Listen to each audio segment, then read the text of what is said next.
Welcome to Radical AI, a podcast about radical ideas, radical people, and radical stories at the intersection of ethics and artificial intelligence. We are your hosts, Dylan and Jess. In this episode, we interview Dr. Mary L. Gray, Senior Principal Researcher at Microsoft Research and Faculty Associate at Harvard University's Berkman Klein Center for Internet and Society. Along with her research, Mary teaches at Indiana University, maintaining an appointment as an associate professor of the Media School with affiliations in American Studies, Anthropology, and Gender Studies. She is also the co-author with Siddharth Suri of Ghost Work: How to Stop Silicon Valley from Building a New Global Underclass. Mary is an anthropologist and media scholar by training and focuses on how everyday uses of technologies transform people's lives. A few of the big picture questions that we ask and discuss in this interview include: in what way does technology make us more or less visible to each other? In what way does technology make us more or less understood by one another? What is ghost work, and how might it impact the future of work? What is the role of compassion in changing systems of technology? It was such a pleasure to be able to talk to Mary about these topics and more, especially because Mary wears so many different hats in her research life and in her work life and in her life. She is one of the foremost experts on bringing queer theory into this work, also in making sure that we as scholars and also as industry professionals are looking not just in urban settings, but also in rural settings, and really trying to widen that circle for where our research is occurring and where we're looking at our downstream impacts as technologists. It is our pleasure to present to you all this interview with Mary Gray.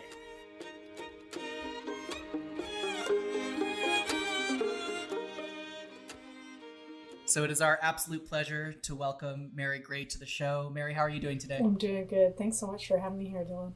Absolutely. And as we begin today, we've seen your name come up a lot recently in various different places, so we know that you're super busy.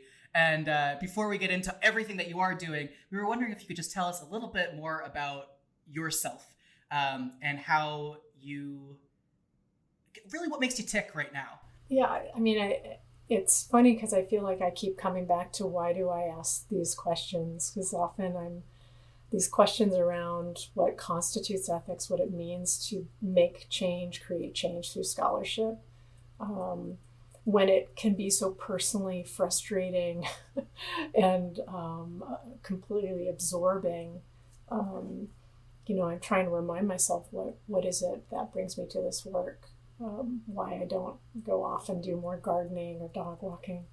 And it comes back to my earliest work was thinking as a political organizer, as a queer youth activist, what difference does the internet make? I mean, I genuinely started most of my scholarship, my intellectual work, thinking what difference can we make as political actors who want to affect change and challenge systemic oppression and injustice.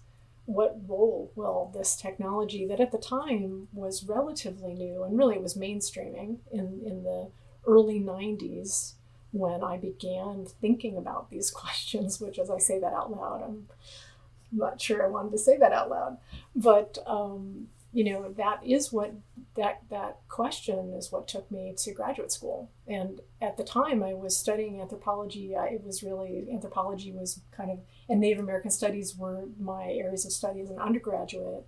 And they saved me in so many ways. Like I came out of a part of the country, Central California, that for the most part had a very set, relatively narrow collection of things that women did or were expected to do. And I didn't really feel like I fit in any of the boxes that were available to me. And going off to college was incredibly disorienting. And I latched on to these two disciplines that are mostly about teaching us to think of the world as this constant running experiment of what humans and groups of people can make of the world, how they make sense of the world, how they challenge norms, how they reproduce norms in the same stroke. And so those two disciplines that actually were at each other's throats, to be honest, are what shaped my taste in questions. They are the lenses, the equipment that I came into. And then as I was starting to do political organizing, particularly outside of cities, but with colleagues in cities too, we started wondering, it is a kind of a basic question in anthropology, technologies, tools as part of what changes society, and wanting to understand not just the possibilities, but the constraints. What are the conditions that are going to make this technology that could connect people in quite radically different ways, reorient us to each other, help people see each other differently, help them see themselves differently? How will it change the work of building solidarity around questions? I was wondering if you could say a little bit more about your answer to that question of, what difference does the internet make, or what makes the, maybe even as an anthropologist, what makes the internet or technology as we think of it now, like, different than other forms of tools that we have? Yeah, I feel like the thing that was the hardest to learn was that actually it's never just the technology doing anything. So I think we often, and part of the modern condition is to imagine innovation will change everything. The technology will interrupt or intervene or take some of the weight off our shoulders to do the very hard work of brokering a new way of being in the world. And it doesn't. It can't fix things. It can't change things in and of itself. So in fact, what I learned, and in some ways it was leaving anthropology formally and getting training in media studies, mostly through this really amazing group of scholars who were themselves at the margins of their own disciplines in sociology, history, political science. It was learning that when we're studying, quote unquote, what technology does, really what we're doing is looking for the relationships that we build, the way we imagine technology will bind us, bridge our difference, and that it's in that imagining and that projection, those relationships we build with technology, with each other, that things start shifting. So it alone, whatever we want to fill that box with, whether it's a laptop, if I think of Charisma Machines by Morgan Ames, or other really fantastic scholarship on thinking about how much we load technologies as though they were carriers of our and kind of keepers of our dreams. that at the end of the day, at least the research I have ethnographically, if we look at what happens when it lands in people's lives, it turns out that they pick up those technologies and they are placing them, reworking them in the relationships they already have. They're working through the constraints they already deal with every day.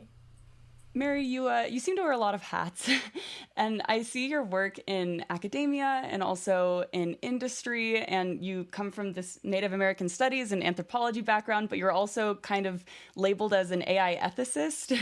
And I know that with that many titles, there's probably a lot of research questions and projects that you're actively working on, that you have worked on in the past. So I'm wondering if you can unpack that a little bit for us and for the listeners. What are the questions that you are actively asking right now?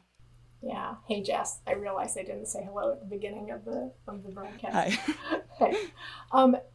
I think for me, the through line, and I want to be really honest, that I think I often look at a project that I'm drawn into, and then after I'm usually halfway through it, I think about, I reflect on how does it connect to the broader questions that concern me. It might be I'm really asking the same question over and over again, which is, in what ways do technologies make us more and less visible to each other, more and less understood by each other?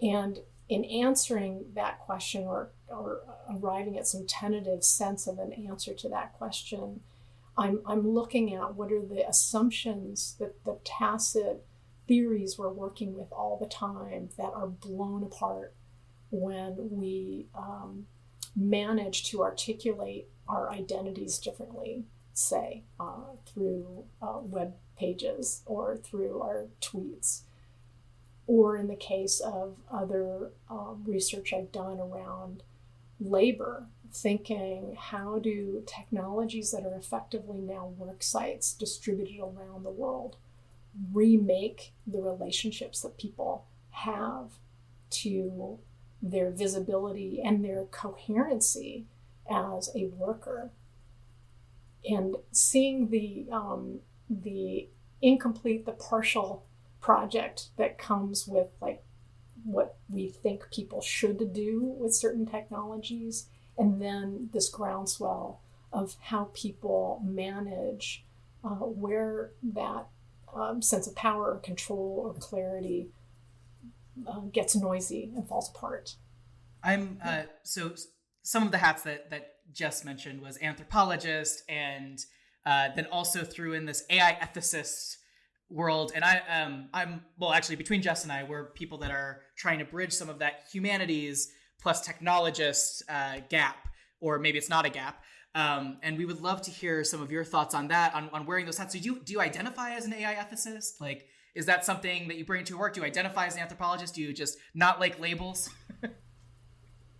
I don't think I like labels. I mean, in queer fashion, because I did come out as queer, and I think of queerness as a practice, not really an identity. I'm pretty anti-identitarian. And, for other scholars listening to this, in some ways it's understanding what kind of work can I do that'll resonate with particular communities that do have a very cohesive, in some ways constrained sense of identity, and be able to translate or make sense to them. So I don't know, I think that the troubling thing about the label of AI ethicist is that it suggests that it's a way of thinking or a set of theoretical frameworks. And to me, ethics is a praxis. I mean, it is both practice and theory, and it is a constant questioning of how did I arrive at this is what I'm supposed to do. It's the supposed to do that is at the heart of most of what interests me. I mean, queer studies is one of my favorite go-to toolkits for how do I look at what is assumed to be normative, typical, and tear apart and contextualize how we arrived there. What's the genealogy in a Foucauldian way? What's the genealogy of arriving at this is what we're supposed to do?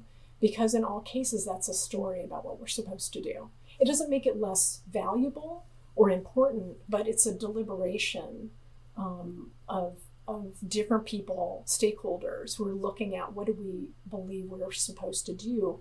And to me, the radical intervention of queer studies is to always pose the question, we arrived at this as a narrative. It's not a given, it's not natural, it's not how things should be. It's how we can make them. It is to constantly open up the project of this will be how we make it. I think I lay claim, or maybe pulled the hat of AI ethicist toward me, because now that I'm in an industry setting, my hope is that I can say there are established practices within critical humanistic social sciences that could apply here. We mostly are a world of data-driven insights when we're talking about computer science and engineering. And I think one of the most valuable contributions of critical humanistic social sciences is that it can say, in all cases, those data points are really stand-ins for you and for me and for us. And to flesh out and populate and humanize that world, so that we never escape that reality that we're talking about. Really, it's not really debris. It's this, it's an iteration. It's some instantiation of our social exchanges, and there's a set of disciplines that are really good at reading the tea leaves of social interactions and social exchange. So it's bringing that domain expertise of seeing data as really material to read as moments of social engagement that I hope are what I can bring to the conversation around AI and ethics. No, definitely. Yeah. And while we're talking about data, I know that data is like so important for part of your work, especially when it comes to your book, Ghost Work, How to Stop Silicon Valley from Building a New Global Underclass. And first, it would be great if you could just kind of introduce the book and what it's all about. But then I specifically am curious what your thoughts are about the importance of data and how you think that it's representative of humans and social interactions and more than just a number or yeah. I must hat tip a few people. If folks read Bowker and Gittleman's collection, Raw Data is an Oxymoron, or read Ruha Benjamin's Race After Technology, there are a number of fantastic pieces of scholarship that help challenge the notion that the data is something static. It is also a narrative. We have a story around what is valuable data. We have a story around where data comes from. And I say that so that we see it as something to interrogate, to not naturalize. Again, queer studies is fantastic at constantly calling the question on where we naturalize something as a given to be taken, right? So the thing about data is that it's presented as it's there, it's just there. It's sitting on a table, it's sitting on your desktop. Why can't I have it? And so ghost work is really, again, for me, a continuation of the questions that I love to ask. It was coming to Microsoft Research, having finished a project before that out in the country that was thinking about rural young people who were using the internet to come out and connect to queer communities, getting to Microsoft Research and understanding that artificial intelligence had a particular narrative about being able to replace people, and wanting to understand how would that work? Like, quite literally, what's being built? What are the kinds of algorithmic models that can discern and divine human decision making that are going to replace people? What are the assumptions about what people bring to human decision making that are embedded in that? And so the beginning of that work was really just asking, like, so how is this stuff built? What is artificial intelligence? And I did not know, if we think about machine learning, I had no idea how much the development of artificial intelligence is really attributable to so much user-generated content being sucked up by tech companies that could effectively replace the very, very difficult work of annotating and cleaning data sets so that they had a ground truth of what exactly did a person decide, and could have many versions of, this looks like a decision, this is a click to the left, a click to the right, this is someone who said this is a cat. And then at the same time, not realizing, even after a tech company can suck up all of that data that we are unaware is being taken from us from our social exchanges in most cases, it still requires a ton of people hired in the moment to annotate that data and make sure it's a clean training data set for developing a model of decision making. So that blew my mind. And the book really started with, who are these people you're hiring, my dear friends, who are doing, developing algorithmic models for human decision making? And when they'd answer, I don't know, I was a bit surprised, and then I was quite compelled when I would continue to ask that question, and the response to that question ranged from, I don't really know, to human computation means I don't have to know. I can just have somebody do this task. I don't have to know who they are, and many people are doing it, and then what I need comes back to me. It's amazing. And then meeting the folks who actually felt quite both curious and concerned that they don't know and they're afraid to find out. Like, what are the work conditions of somebody doing this work? And this was like 2012, 2013. And that is when I met my co-author and collaborator, Siddharth Suri, he was the first person I met who did quite a bit of behavioral experiments using human computation, who, when I asked, do you know who these people are? He said, I don't know, but I'd like to find out. That was really the beginning of it. And it is, to your question, Jess, hooked to what constitutes data. Like, how do we construct data? And it turns out through not just the human decisions that we're looking at and pulling off of myriad platforms, social media, and other data sources, but that human labor that's integral to making it valuable. One dynamic that's coming to mind for me, and Jess and I have been talking about this quite a bit in our own work, where we sometimes have some critique of Silicon Valley or some critique of the tech industry. And at the same time, we have colleagues that are within it. We've both been within it ourselves. And we're talking to you, who is, working for Microsoft, while at the same time, and sometimes people see Microsoft as like one of the paramounts of Silicon Valley.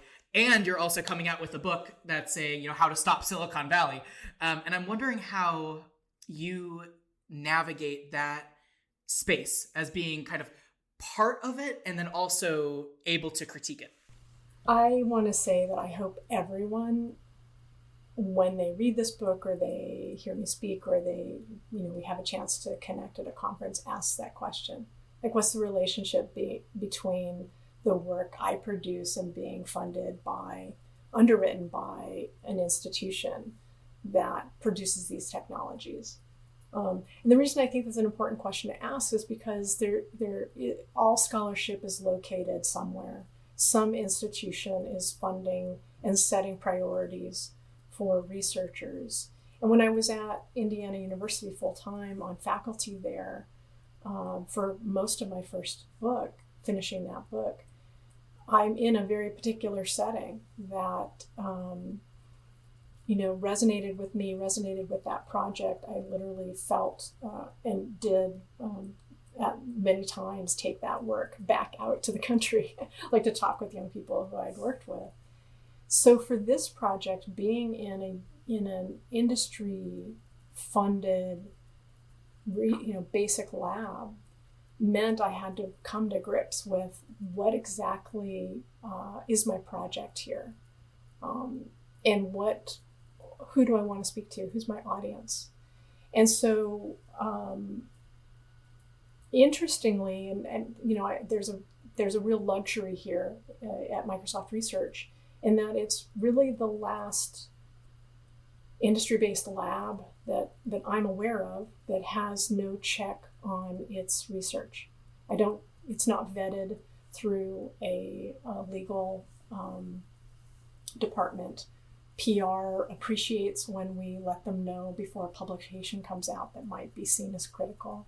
Microsoft itself does not take a stand on our research, precisely so they cannot comment on pro or con what we find.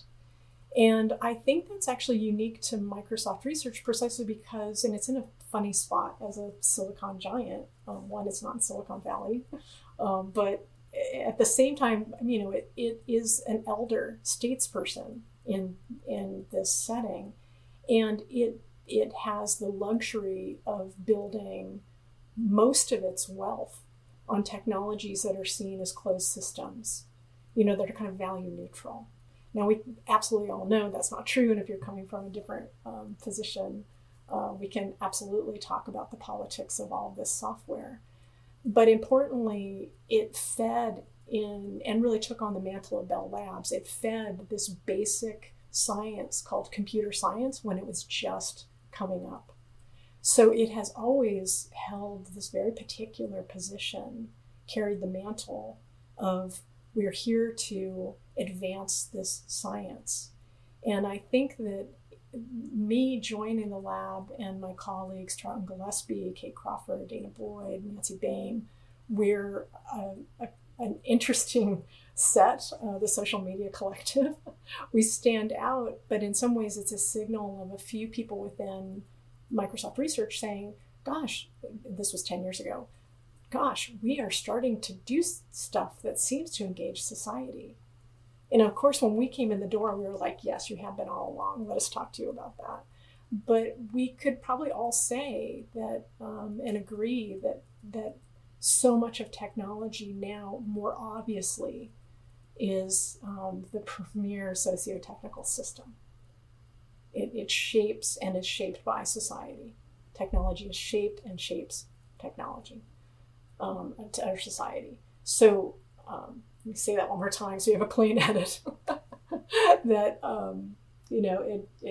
it really is the socio-technical system we've all been waiting for in science technology studies. It shapes and is shaped by society. That technology is shaped and shaped by society. So, I say that and I'm emphatic about that because I don't think that's obvious to our colleagues in computer science and engineering. And I think it's actually important for political work to have a full spectrum of agitation. I used to be a big rock thrower. And I right now feel like I'm part of the political work that's there to offer explanation and hold my judgment for as long as I can, hold as much compassion as I can for colleagues that are just learning that they're actually building social systems with consequences, severe consequences. And maybe the next topic for us is I actually believe they can be doing so much better. They just have never been taught how. And the social consequences and this shaping of society that we see from so many huge tech companies, this is something that you've talked a lot about in your work. And something that Dylan and I actually really appreciate is that your work is advocating for these ghost workers and for so many invisible people. And I would love if you could talk a little bit more about what some of that ghost work looks like. And even in a modern day scenario where we're here on Zoom because we're living in the COVID-19 pandemic. And so what's like a current application that we can see ghost work in right now living in the times of COVID? Yeah, so the work that we were studying, it's both the work of data labeling, captioning, translation work, content review and moderation that is meant to, as we were earlier discussing, clean up training data so that it can effectively be used for machine learning. But that's one stream of the work. The much of what we were studying and what I want to connect it to is this other stream of work that is the continuation of the casualization and really the dismantlement of full-time employment. So to see that broader trend and what happens when you take technologies, algorithms, application programming interfaces, and the internet and put those to the task of dismantling a full-time job of office work and turning it into a string of tasks that are distributed, and reorienting what you're accomplishing in that moment is really aggregating people quickly for a snap judgment, a moment of human intervention, and then letting computation continue the process of delivering a service. So content moderation, if I'd said 2 years ago, content moderation is a thing that people do, I don't think most people would have been able to understand that. And I actually feel like we're just now coming to this awareness of that's a great example. And I point everybody to Sarah Roberts' fantastic work on this behind the screen. And also Tartan Gillespie's work, Custodians of the Internet, to realize technology companies also have been buying into this story that they will be able to automate human decision-making in these critical functions like content moderation. But it turns out, and any humanist would catch this in a moment, that it's actually quite difficult to discern when something is being said out of love or hate, right? So capturing and automating the filtering of hate speech, that's just spitting in the wind. Precisely because so much of language constantly changes, so much of what we experience as hateful or loving is contextual. Who says it? When, why? And there's that's the kind of work that we were studying that's turned into that second stream of contract-based, very quick combining of computation and human creativity and snap judgment. And when I say snap, mostly it's thinking I need to have somebody answer a request very quickly. That's true of telehealth. That's text-based customer support. It's quite mundane, and it's that world of I like using the phrase information service work. To see how much information service work is now the way in which service economies draw in digital tooling to be able to route requests, to be able to bring teams of people together to work on a project, and you need somebody who has a different set of programming skills, for example, and you're bringing them to the table. That's the world of work that we're describing, that is under the surface, that most people do not track or see, and it isn't a 20-year career at a firm. It is being a contract worker to fill a particular job that is time-bound and moving on from that work, and that technology can effectively elide and in many cases not just hide but devalue the people who are doing that work, because they come in, they come out, they come in, they come out. We know the economic principle of churn works against workers' best interests. So we're living in a really, I'm going to say, a really incredible time in history right now. Incredible in all the different ways that we could define incredible. And there's a lot of processes happening in parallel. So there's a moment of reckoning around race in the United States right now.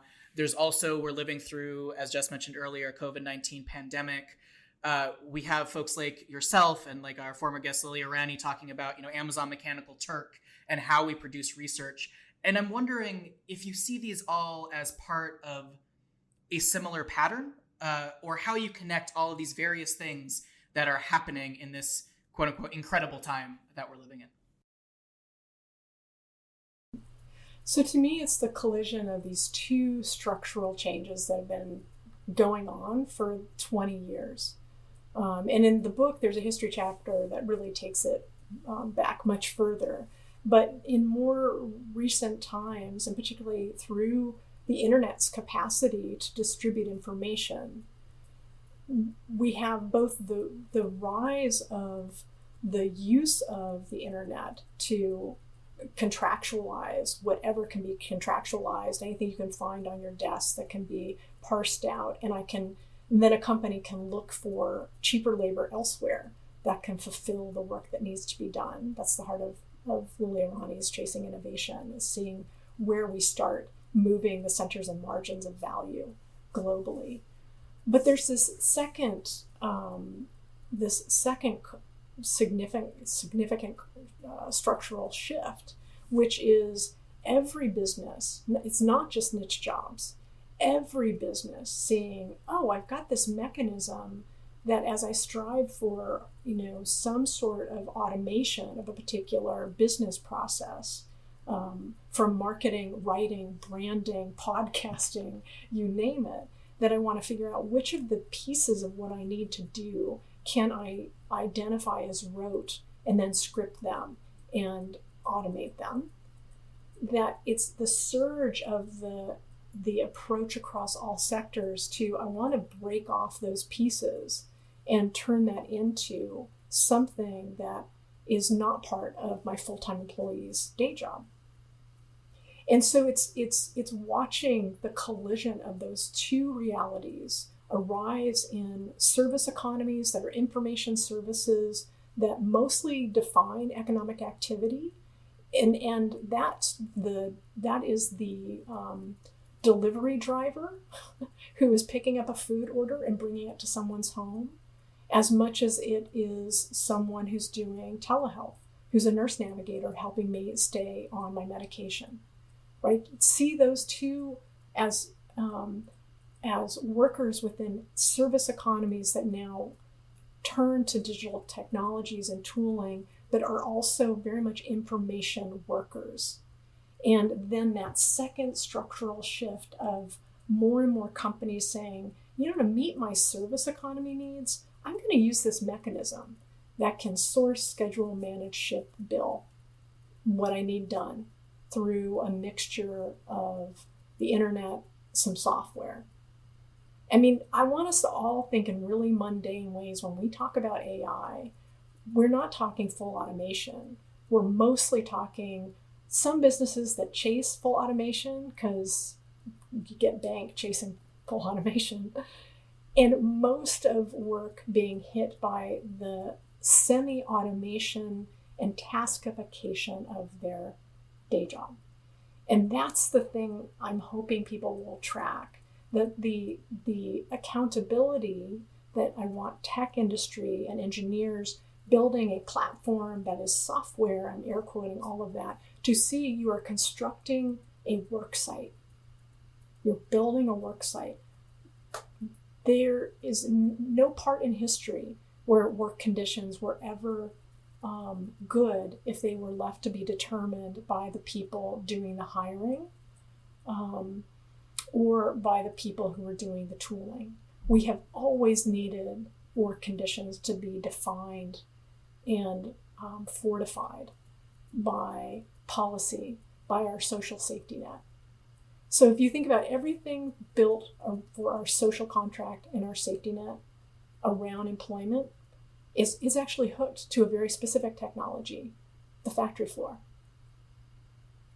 Right? So if we see that environment as a particular kind of technology that means there are social relations that are shot through the structuring of certainly people's work. And I'm not just talking about Taylorism. I'm talking about the way in which we imagined who will enter that building. How do we incent more people to have opportunities to enter that building, shift work as a way of organizing our day, all of that. That's what's radically changed in this setting and really arguably around the globe, and that's why we studied India and the United States. It didn't change for many people who have been living in informal economies, cash-based economies that exchange services every day. And now they have a mobile phone that helps them do that. Like that, to me, it's orienting to, we might have just experienced a blip of seeing full-time employment as the way to orient our social contract. And this work, this way of organizing on-demand markets through technologies, for me is an opening up of how do we think about equipping every working adult so they have a set of essential benefits that are not a part of a factory floor or their time card. Yeah, I want to keep digging into this second structural change, actually talking about automation and specifically the future of work. I'm curious how you think automation will impact and is impacting the future of work in terms of, more jobs, less jobs. Is this good? Is this bad? What is your opinion on this? Yeah, it's really interesting because when we first started this research, it was the beginning of the rise of the robots, Martin Ford's work, plenty of really interesting books that were mostly speculative. They were either by economists or technologists who had kind of fever dreams of robots taking over. And I think that to me is the value of the methodology we take to the study of what does work look like today if we're applying this mechanism that more and more companies are applying to distribute the work they have to be done. What that suggests is that the future of work is more about what will the organization of an employment relationship look like?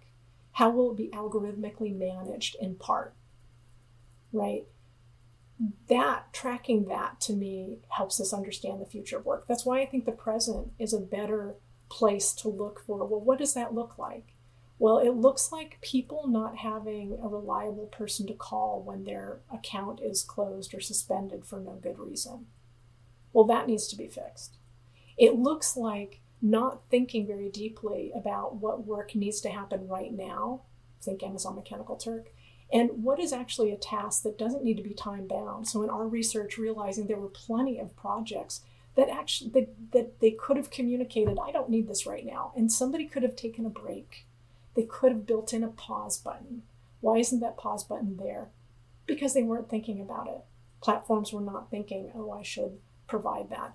The thing that blew my co-author's mind, just how many people collaborate off platform.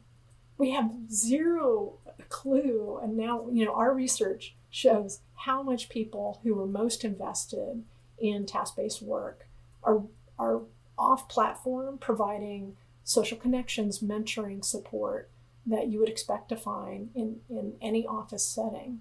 Of course, that's happening. None of that's facilitated. Why? Not because it's not technologically possible, but because there's so much conservative reading of the current legal statutes and a lack of legal direction on, if you support people collaborating, are you an employer of record?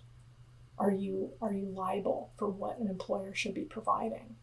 And because most firms, especially small firms, they're working with margins that mean they're not going to hire everyone as an employee in the United States, because that comes with, right now, a set of benefits that must be provided by an employer. That's stupid. I just want to, if I had to say what's unethical, because I rarely just call anything unethical, it's unethical to leave something as fundamental as healthcare to whether you happen to have a good job or not. When we look back in history, we will see just how cataclysmic a decision, how unethical a decision that is. And at the end of the day, I don't believe this is about good or bad intention or good or bad thinking. It's what are our actions? What are the consequences? How do we constantly interrogate where we are to move in a direction of where we want to be? What is the deliberation around that shared vision of future? What does it look like?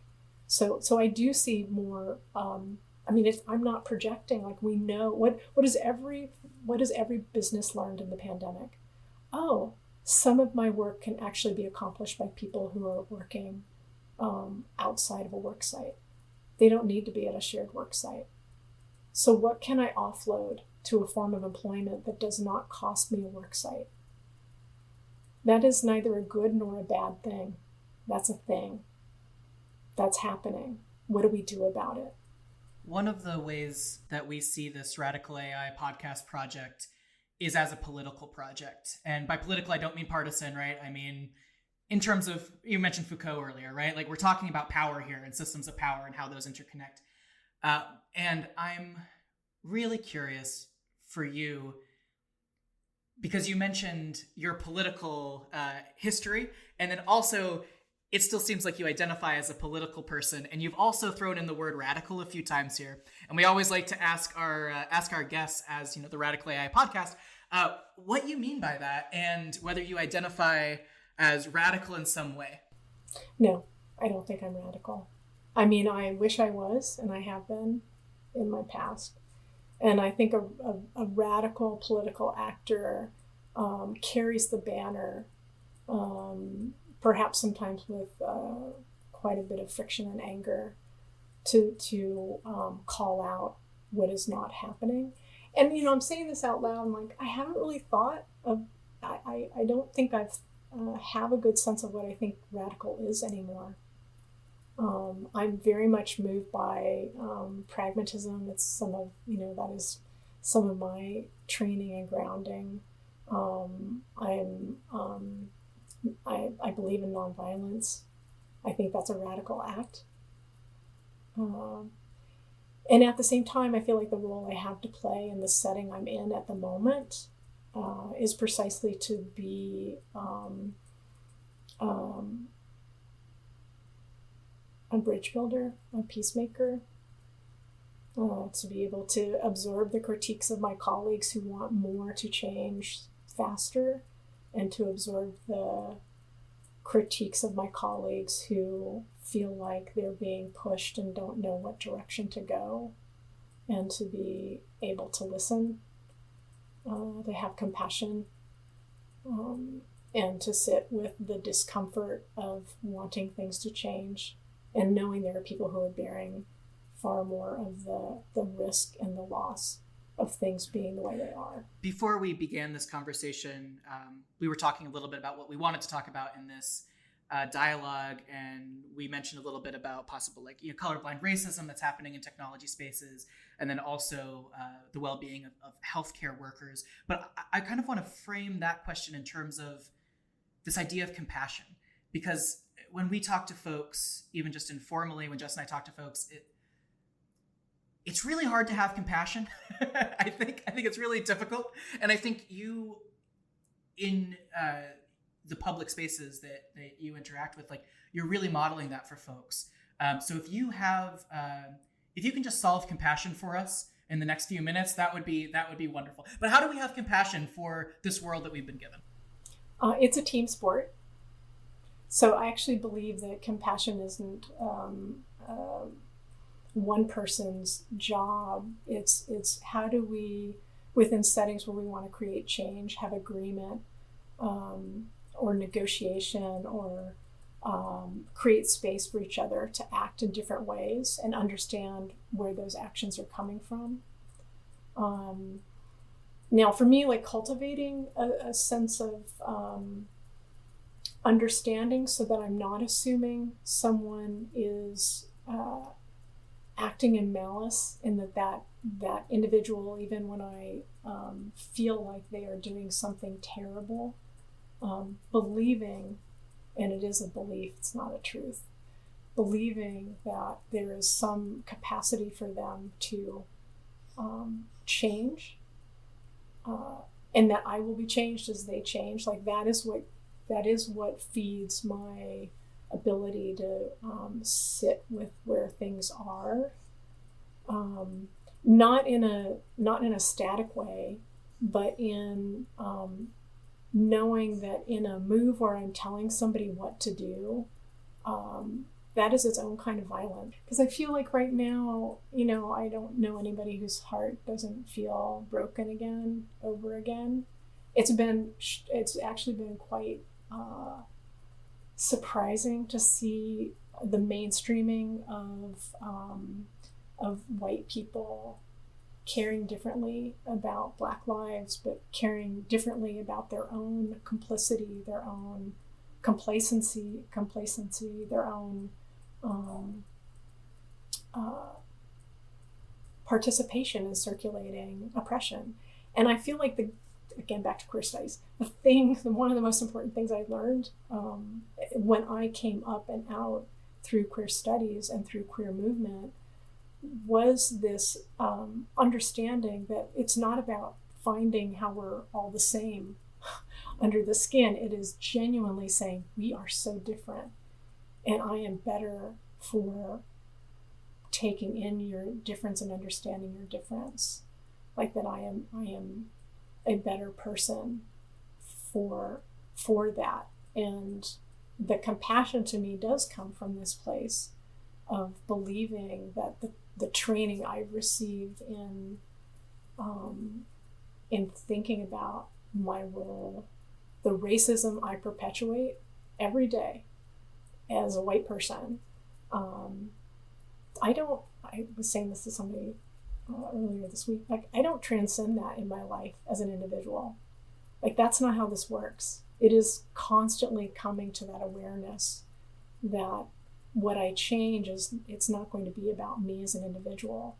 It is being part of this collective sense of wanting things to be different, because it is so diminishing to have power because of historical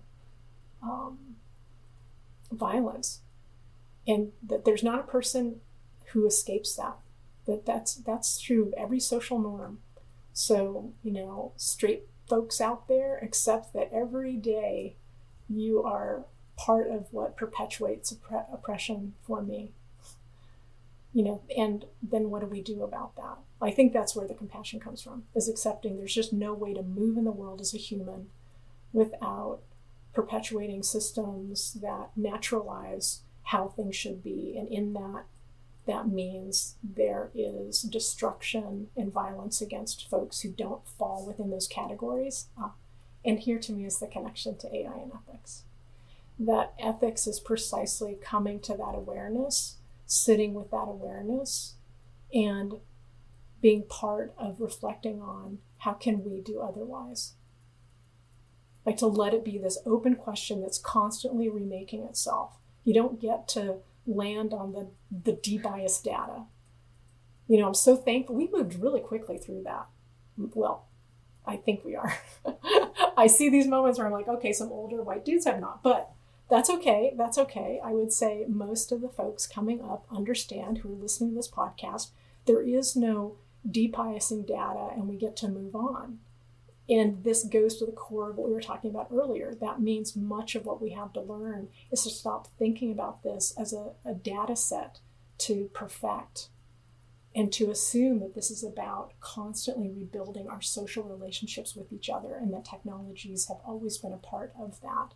And that is what we come to when we're building anything, that we are entering a social world steeped in pain and oppression and beauty. And there is no escaping the tensions across those things. So maybe that for me is where compassion comes from, because then I'm not looking at somebody who's saying something that's super frustrating and completely dismissing the possibility that if they don't change, our conversation might change someone who's listening. As Dylan and I have been running this project, especially since we're situated in the AI ethics space, we see this come up again and again, not just compassion, but this discomfort, and learning to sit in that discomfort and be okay with it and accept it so that we can utilize it and do something with it and create critiques that are actually actionable. And so we definitely appreciate your definition and also the work that you're doing on all of this. But unfortunately, Mary, we are out of time for this interview. So for folks who would like to engage more deeply with your work and maybe get in touch with you, what's the best way for them to do that? Probably at me on Twitter. And you can look at my website, marylgray.org. And if you want more about the book, Ghostwork, you can go to ghostwork.info. And it has a primer. It's got some materials for people who might be teaching the book. And I'm happy to answer any questions people might have. Great. Well, thank you so much for coming on again, Mary. It's been a pleasure to have you. Thanks so much for the invitation.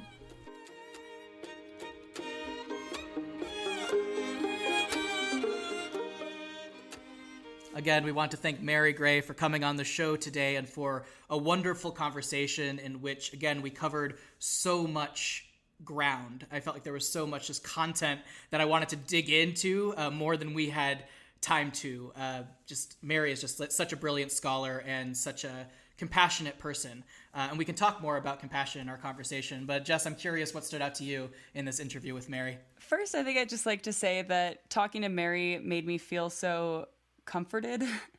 It just kind of felt like we were having like a conversation with a colleague and just casually chatting about, like the future of work. And although those aren't really casual conversations, it was just like a very calming conversation, which was nice because sometimes talking about these things can be a little bit uncomfortable and it can, raise feelings of anxiety or fear for the future. And so it's kind of nice just to be able to have those conversations and be a little bit not emotionally removed, but to feel supported by the people that you're having those conversations with, and to have that safe space to be able to just like explore into topics that might make you feel a little bit of discomfort. But I think especially one of the topics that really was standing out to me that we talked with Mary about was when she was explaining her position of being in Silicon Valley, but then also being critical and critiquing Silicon Valley. And that's something that I just think is like really special, especially for someone who wears so many hats like Mary does. There's a lot of people who are in positions in Silicon Valley, whether they're in positions of power or maybe feeling disempowered by wherever they lie. It's interesting to be able to take the critique that many people have of Silicon Valley and potentially have the ability to do something with that when you are, quote unquote, in the belly of the beast. And it reminded me a little bit of the advice that Miriam Sweeney gave in our interview with her about just the importance of being critical. And I loved Miriam's words too, because she was talking about how being critical and critiquing things doesn't have to be something that's, negative or super pessimistic. It can actually be a really great way to just hold the things that are so important to you more accountable. And she even said, this is like a direct quote from her interview, that it just means you're holding those systems, politicians, companies, to a new accountable standard. And I felt like Mary had some really great insight on what it felt like to be in that position of critiquing things, as well as, being funded by them and doing work by them and being situated within the things that you're critiquing. And so it's definitely an interesting lens to view that critique from. And I've said critique about 20 times now, so I'm going to pass the mic to you, Dylan. What were your immediate reactions to this interview? Mostly just critique.